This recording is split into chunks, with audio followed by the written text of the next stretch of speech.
Okay guys, this is me getting the pads ready on this boulder called Moment of Clarity. It was put up a couple weeks before by Brendan Bars, and gotta get a good brush on the top. Obviously it is pretty tall and there is a rock to the right, so I didn't want to be falling or swinging off the top. Just brushing up one of the holes I couldn't reach from the bottom and chalking up my brush, and just to make sure the conditions on that hold are the best.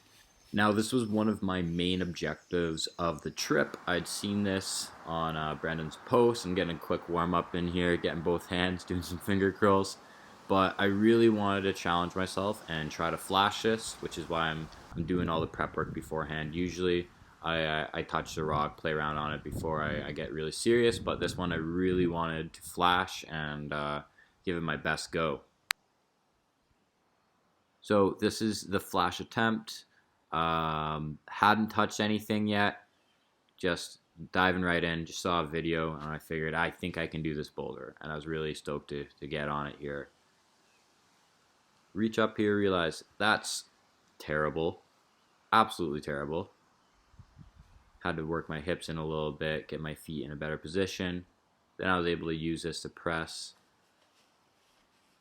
Slowly move up, and then I'm reaching, thinking I can reach this, and realize, oh man, that's really far, and I fall, and I ruin my flash attempt. But that's okay. Like, this is a V7 boulder. I knew the chances of me flashing this were low. I had just figured that since it was my style, and I knew the climbers who had climbed it before me had a little bit less reach than I did, that I might have been able to finesse it and get the flash. But unfortunately that didn't happen. You can see me here starting to work the moves individually and figure out some beta for the top and just get my body and my mind prepared for what's to come. Like, I'm trying to figure out all the positions. I'm trying to feel where my hips and my core feel really good and where my balance point is through my feet, because there aren't any positive handholds to be pulling me into the wall. So this is all balance dependent through your feet, through your hips, and trying to get your center of gravity over your balance point so you're not falling back. I'm also doing my due diligence to keep this thing in good condition while I'm climbing it, because if the grease from your hand starts building up on these holds, and all your friction goes away. So it's important to brush your holds as you project something. I'm warming up to these positions now and the movements I have to do, and I'm starting to take that information and apply it to the climb. And at the same time, I'm gathering new information as I've reached a high point here, and I can just feel that I'm not in the proper position that I want to be for the final throw. I think I'll match feet.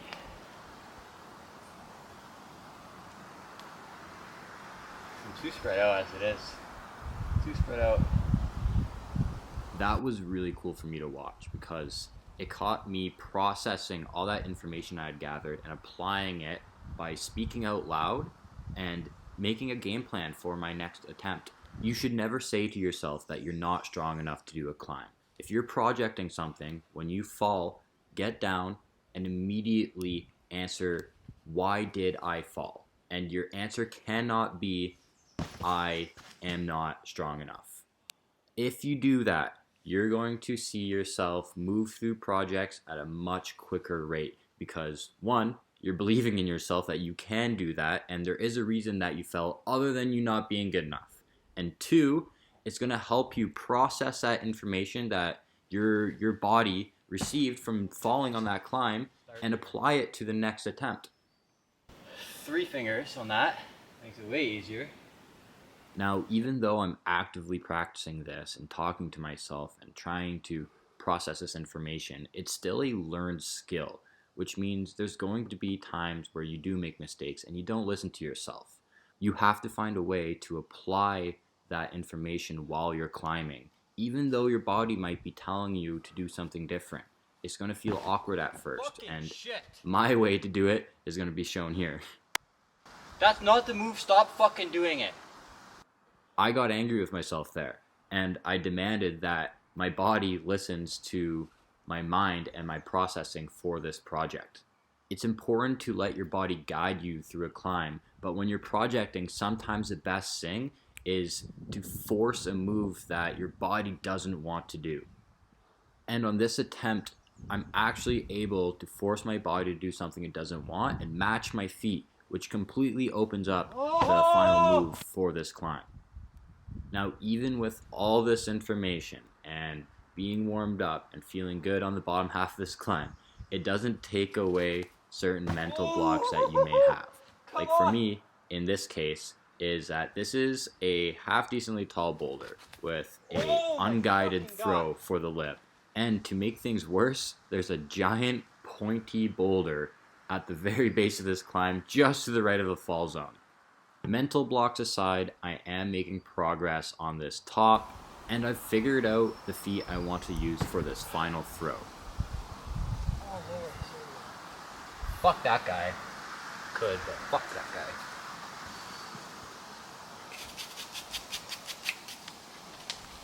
I've got the beta I want to use, and I've gotten rid of all the tick marks I don't want to see anymore.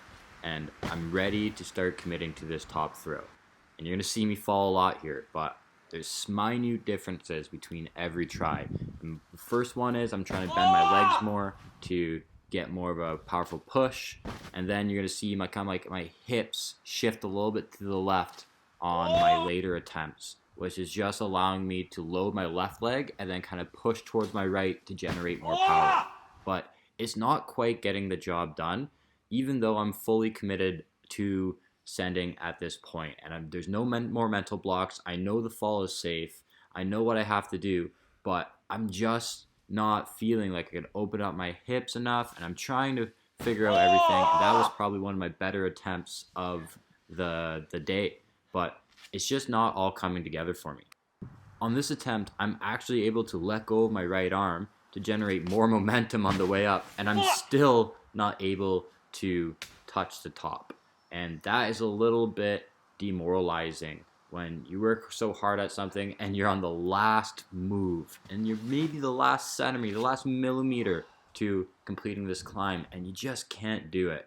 And I think this is my last attempt here of the day, and you can see I'm getting a little bit sore, so I'm a little bit more stiff up there. I'm not as fluid in my motions, and at this point is when I decide that, you know what, it's time to throw in the towel for the day and come back fresh the next day.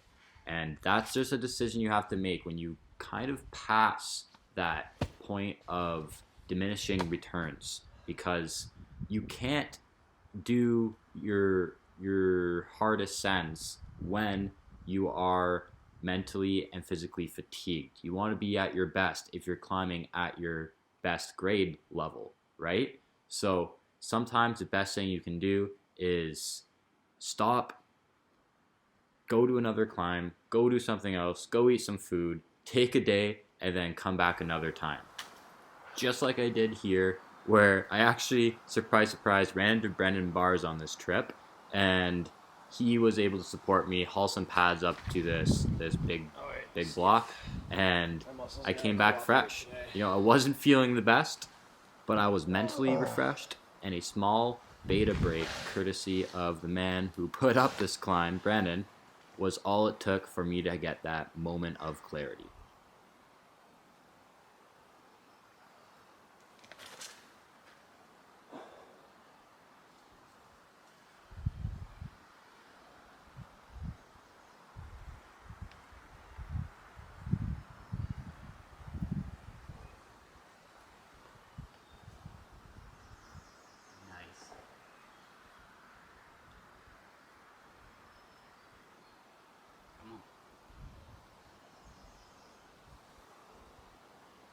There it is.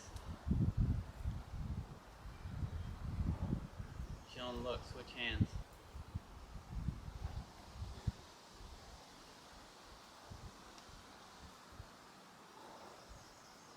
There you go. Do it.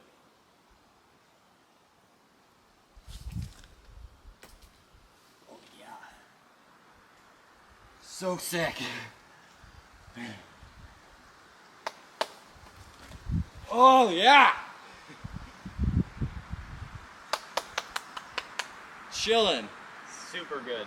There you have it, guys. My projecting process on Moment of Clarity V7. Now, don't forget to like, subscribe, support the channel in any way you can if you like these videos, and hopefully I get some more stuff to you guys over the weekend.